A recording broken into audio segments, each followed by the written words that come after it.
જીટીયુએ 414 વિદ્યાર્થીને સજા ફટકારી. અમદાવાદમાં જીટીયુમાં પરીક્ષામાં ગેરરીતિ જોવા મળી. 445 વિદ્યાર્થીએ ગેરરીતિ આચર્યાનું ખુલ્યું છે.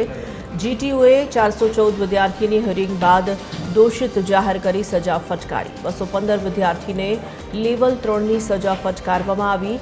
ચાલુ અને આગામી વર્ષની પરીક્ષામાં બેસવા નહીં દેવાય. 174 વિદ્યાર્થીને લેવલ 2ની સજા ફટકારવામાં આવી.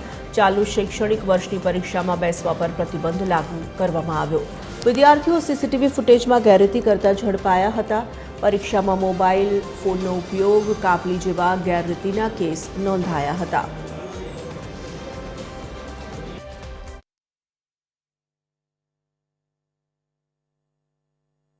ટોટલ 445 વિદ્યાર્થીઓનું હિયરિંગ કરવામાં આવેલું હતું. તેમાંથી 31 વિદ્યાર્થીઓને નો પેનલ્ટી થઈ છે.